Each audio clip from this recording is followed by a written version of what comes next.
When the pilot to Smiling Friends dropped in 2020, I was so intrigued. It just looked really refreshing for an adult animated series. The character designs looked unique and the comedy was on point. When the full series premiered on January 9th, 2022, with a stealth drop of the complete first season, I was excited and fell in love with it even more.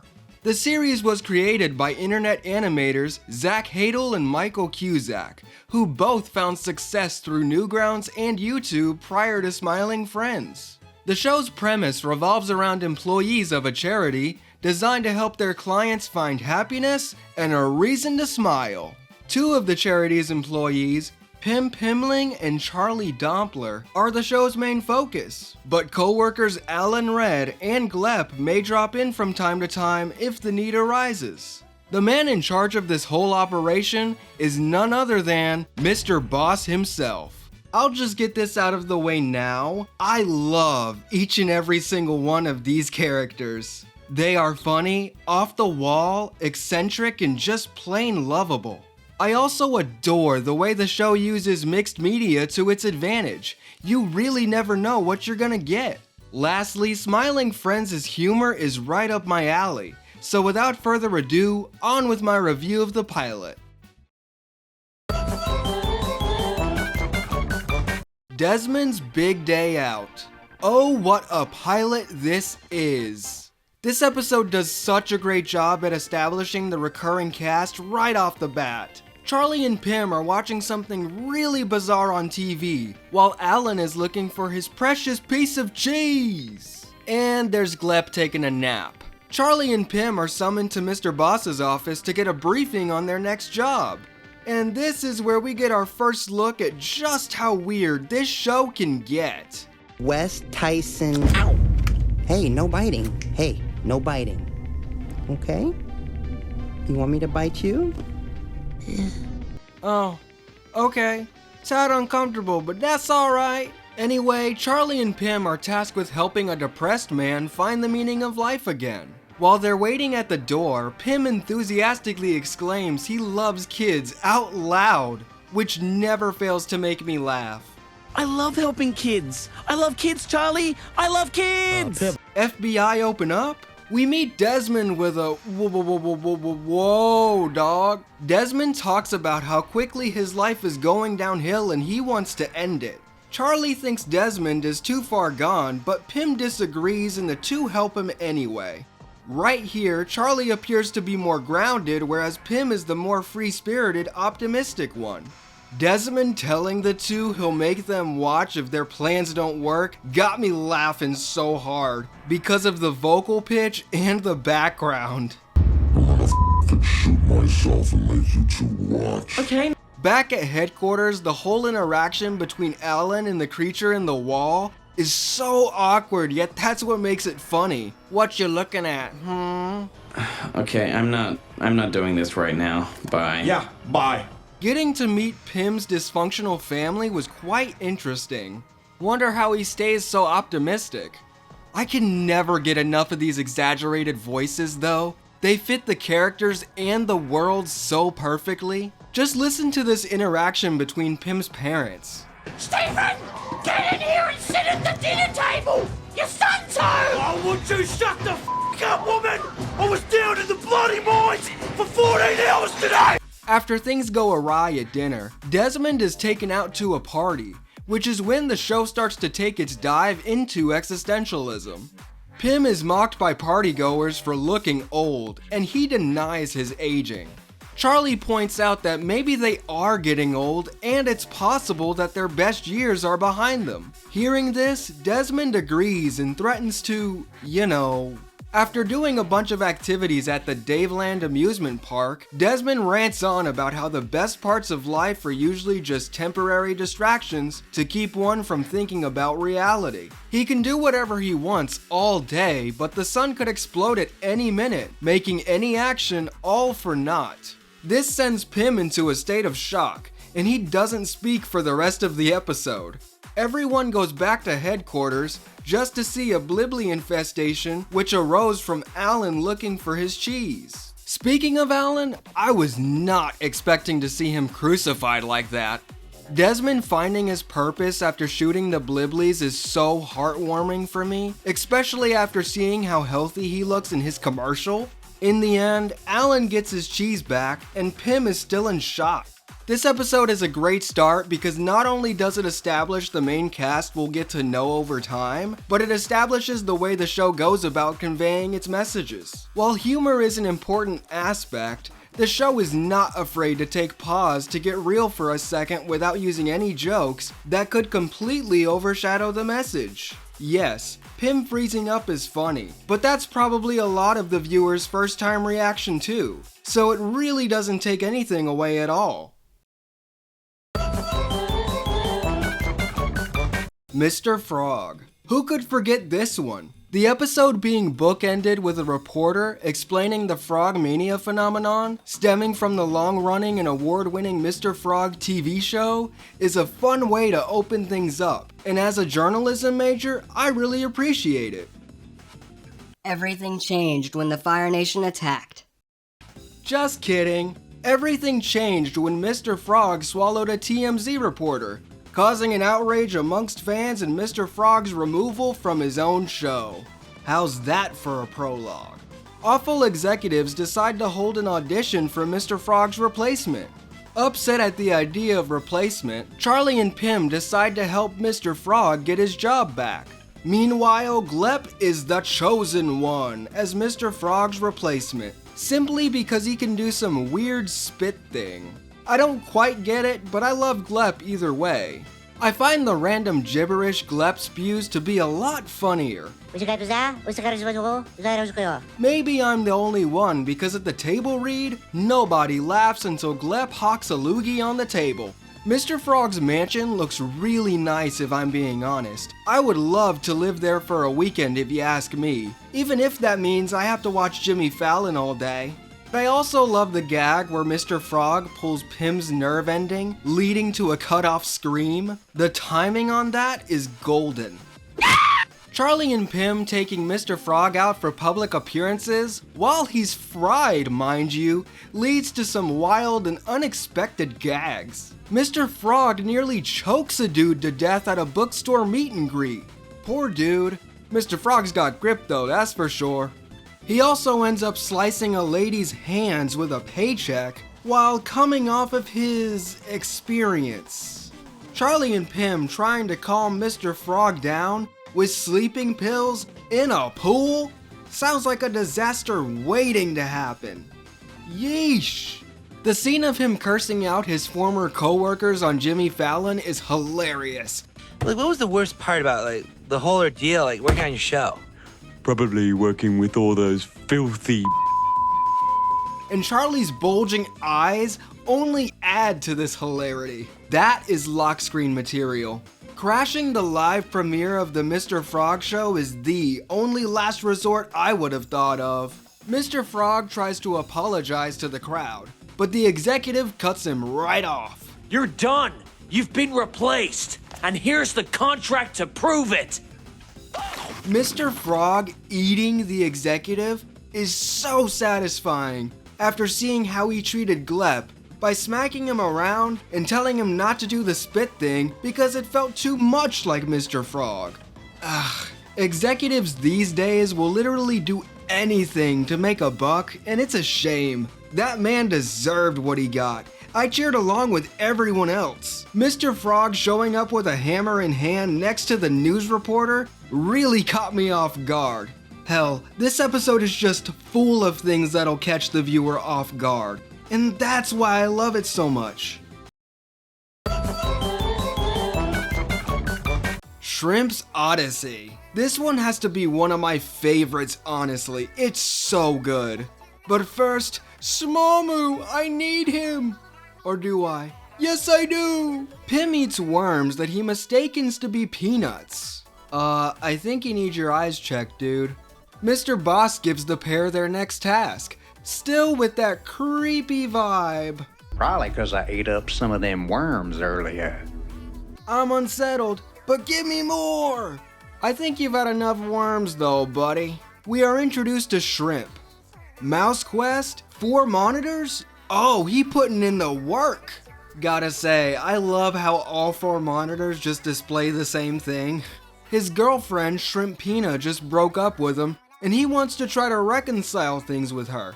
Pim comes up with the idea to set up a blind date between the two to get them back together. I believe in destiny! While Charlie tries to help him move on. Pim is given Shrimpina's work address, and on the lookout for her, he meets a woman at a cafe. Pim sets up a date between her and her secret admirer, and she agrees to go, saying that she believes in destiny. Pim has quite the reaction and runs off. I don't blame him. I'd be blushing too. Meanwhile, Charlie and Pim are out shopping for some new clothes, which brings us this brilliantly timed joke. How do I look, yellow man? You look like you're about to tell your friend not to come to school tomorrow, man. When they go tanning, Bro comes out looking like he could be an enemy from The Last of Us. A shrimp-sized shambler, maybe? Or is that too harsh? I'm sorry, I'm just playing. Pim lying in bed and fantasizing about the cafe girl and their entire life together is a bit too relatable. I love seeing how the two would hypothetically age though. We've all been there. I feel ya, Pim. Charlie and Shrimp end up being at the same restaurant as Pim and the cafe girl. Pim introduces the girl to Shrimp, who we now know is named Jennifer. Turns out Shrimpina wasn't at that address after all. However, Shrimp and Jennifer hit it off because they both happen to like Mouse Quest, and the episode ends after they kiss. How happy! By the way, Small Moo lives on! This episode is fantastic with so many great gags. Pretty much everything involving Shrimp and Charlie is hilarious, and the way Pim falls for Jennifer is just the right level of weird for me. The running gag of Shrimp screaming is the cherry on top. He's such a fun character, and I just wish the best for him. I hope he comes back at some point. David Firth does such a great job at portraying him, and I think he really gets that dorky but shy yet likable demeanor down. Here we go with the show's first holiday special, and it's quite an enjoyable one. The horror anthology segments just set the mood quite well. The actor they chose for these segments, Jim Knobloch, does such a great job at parodying mystery shows. I love seeing all the different costumes these characters decided to dress up in, although I can't decide on a favorite. Alan in a Joker costume is pretty cool because that menacing voice he has just fits the costume well. Bad Alan impression aside, Pim's cowboy costume just looks adorable. Mr. Boss's Charlie Brown outfit just makes sense to me. Maybe it's his big ol' head, I don't know. Charlie Doppler over here doesn't want to dress up in fear of getting ostracized. Fair enough. Mr. Boss tells the crew that there's no more firewood for the Halloween fire pit. Pim is tasked with going into the woods to find more, but is warned not to go too deep in the woods past the rickety bridge. You'll get lost! The little song Pim sings here really itches my brain just right. 1 tweak, 2 tweak, 3 tweak, 4. I like tweaks and I want some more. Pim passes the bridge anyway and gets caught in a really bad thunderstorm, almost drowning in the river. He finds a creaky old abandoned house and decides to seek shelter, but he starts hallucinating. You're gonna die here, Pim! Run, boy! This is why you listen! I love the music for this scene in particular. It really heightens the tension and I genuinely feel scared for Pim here. If you haven't noticed yet, this episode marks the first time we ever really see Pim and Charlie split up. So it's a great opportunity to get a chance to see how Pim as a character works by himself. This is also the first time we see Pim as less than optimistic. The poor guy is genuinely scared, rightfully so. I mean, if I had a mysterious figure chasing me through a cornfield like that, I probably wouldn't know what to do with myself. I'd probably be screaming even though nobody would be able to hear me. A giant black licorice spider demon looking thing appears out of thin air to scare Pim. Back at the office, the demon is accused of blackface. No, this isn't blackface. I'm an actual demon. Bro, please. And no matter how hard he tries to explain that he's just a demon, nobody believes him, so he's beaten to a pulp and used as firewood, thus validating Charlie's reason for not dressing up. I thought this ending was great and unexpected. They got their excuse for firewood and ran with it. Most of the humor in this scene just comes from how riled up everybody gets just to destroy this demon. This is such a fun little Halloween episode, and a really interesting way to dive into Pym's character just a wee bit more. After a night out at the movies, Charlie and Pym are looking to grab a meal and decide to chow down at Salty's, a dilapidated and nearly abandoned restaurant. Charlie says eating at a place like that has its charm, but I'ma have to disagree with you on that, dude. I'll pass. The Salty's commercial begins to play on the TV, and it's nothing short of beautiful. I love the VHS quality of it all, and Perry Caravello adds to the charm of that. Though, I can't say the same about his food. Salty, your food look nasty. That sourdough bread bust of yours looks like a chia pet gone wrong. When the ketchup mascot comes out to greet them, Charlie's order cannot be fulfilled, and it becomes clear that Simon S. Salty has been put out to pasture. But by whom? Charlie and Pym end up having to solve the crimes themselves, because the police department can't solve murder mysteries anymore due to budget cuts, and Mr. Boss calls them to tell the two to figure it out. After much collaboration and effort, it is revealed that every mascot had a hand in killing Simon. While I usually like the whodunit style of storytelling, this one doesn't stick the landing as much as I hoped it would. I just don't think it's all that funny, and if I'm being honest, most of the enjoyment comes from Salty. Like I mentioned, the commercial is amusing to watch, and the way he dies from a heart attack just genuinely made me cackle. My final burger. After today, I'm gonna start eating healthy. My heart. Oh. Like, that's perfect comedic writing and timing.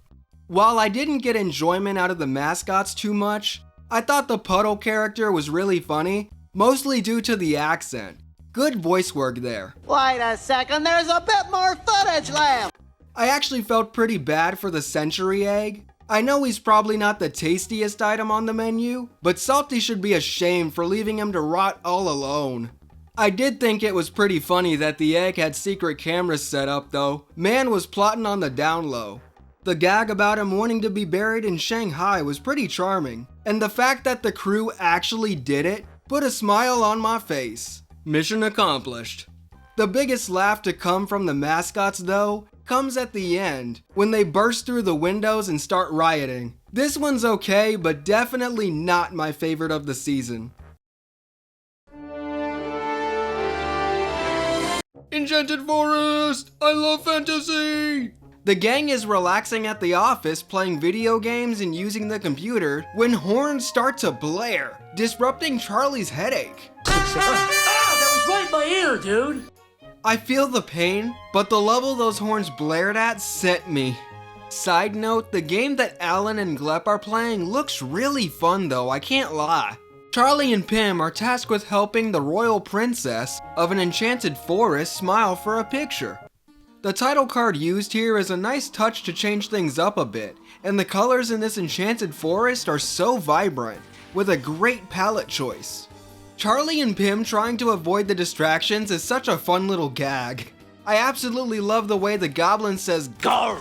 This ain't no video game, you can miss me with those side quests." The dial-up alien made me chuckle. It feels so random compared to everything else here in the forest, and I love that. Pym getting to live out a lifelong dream of going on a quest, since his dad wouldn't let him do that in his youth, is so sweet though. The witch flying in to trap them just as Charlie questions Pym for kissing his dad on the mouth is another example of great joke timing in this show. A dwarf resembling a hobbit named Mip scares off the witch and saves Charlie and Pym. How could anybody be scared by those big puppy eyes? Aww. Mip has a lovely gift to deliver to the princess, but is looking for someone special to deliver it for him. Mip also gives Charlie a potion that'll help with his headache. Pym doesn't seem to be too sure this time around and is the more grounded one in this dilemma. Did you not watch the potion scene in Shrek 2, Charlie? After removing a thorn from a tree, Charlie is hailed as a hero. C minor, put it in C minor. We get a montage of Charlie doing heroic things featuring a parody song based on The Greatest Adventure from The Hobbit. Yup, it's a pretty catchy one.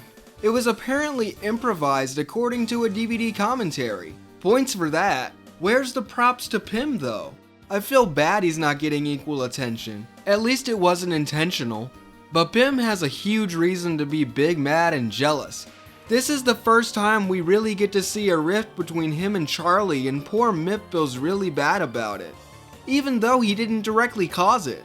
I can't help but feel bad for Mip too. The design for Pym once he reaches peak anger looks so good. His anguish and jealousy really come through on this design alone. Mip's unexpected death is so wild. I mean, getting hit by his gift and then impaled followed by this weird jump scare. Oh shit, I was not expecting that. Genuinely took me off guard. It's almost like it was meant to be. Oh wait. They deliver the gift to the princess, and we learn that Mip was a stalker who tried to take her out with a bomb. Okay, maybe Mip got what was coming to him. His death causes her to smile and the mission is accomplished. But back home, Charlie has an allergic reaction to the potion. What did we learn? This episode is fun, mostly because of the fantastical setting. I also thought it was really interesting to finally see Pym and Charlie's relationship be tested. There was genuine animosity here, and it really made this episode kind of stand out a little bit. Frowning Friends is my favorite episode of the season, tied with Shrimp's Odyssey. Seems like things are quite chill at the office, so Charlie and Pym walk outside to see that they now have competition. The Frowning Friends, Grim and Gnarly. I love doppelganger episodes, and the flip on Pym and Charlie's names is great. I love the designs of Grim and Gnarly too. They look, well, gnarly to say the least. The slight nuances that Michael and Zach put into their performances for these new friends is very solid. Let's leave these smiling fools to it. That's definitely an interesting laugh there, I'll give them that. Charlie and Pym go tell Mr. Boss about the new guys, and this is where we really see his personality start to crack. The way he reacts to the news is nothing short of menacing. Frowning Friends? That shift in his voice scares me actually.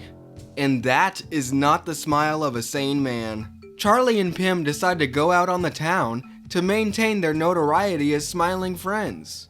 The first person they meet is aspiring SoundCloud rapper DJ Spit, who's got that Ren Howitt color scheme going on. They come to realize the Frowning Friends have already made their mark by telling citizens a bunch of negative things, which Charlie and Pym try to negate to hardly any avail. The "get out of me head" scene from this episode may just be one of my favorites from this entire season. And the way the next customer morphs into DJ Spit is just a great way to evolve that joke, making it even better.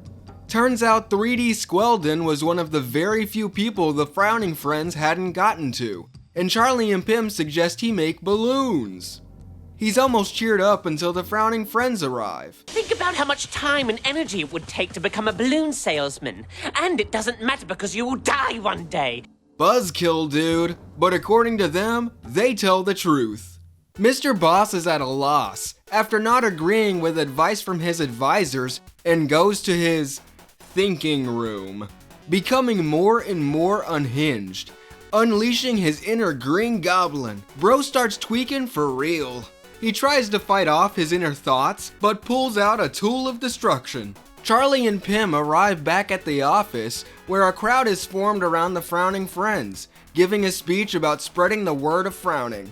Basically boiling down to the fact that humans are going to fail in life anyway, so why not? Alan and Glep are working for them too? I can't believe the Frowning Friends have a better 401k. Mr. Boss is in full beast mode and shows up with a weapon aimed at Grim, who actually soils himself at the sight. Relax, man. I was just gonna shoot you in the head and kill you. The community catches on to how scared Grim was to die, even if nothing supposedly matters. What the fuck, man? That makes me angry, man. 3D Squelton hates lies! Boo-hoo!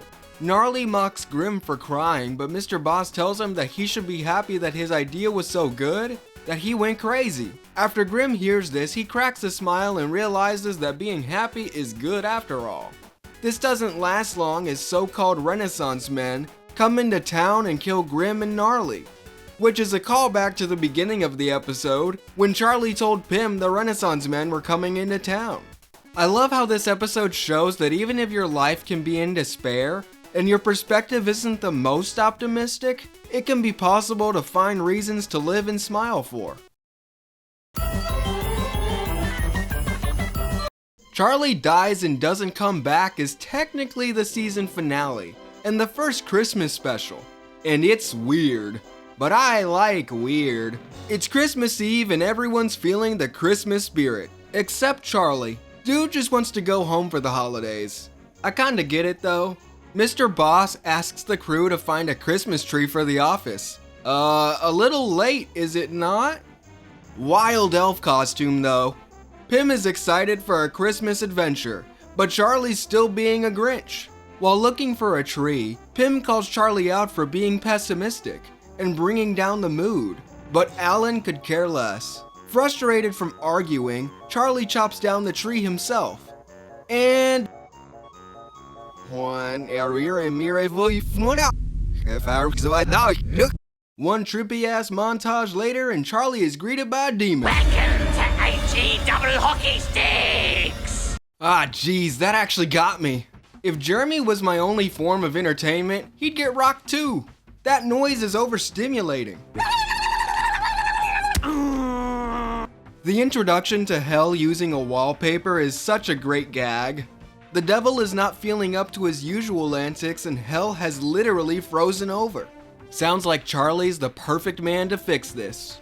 But first, he calls out the demon for using a cardboard pitchfork. How dare you make him cry? Charlie meeting his grandma in Hell has to be another one of my favorite jokes from this entire show.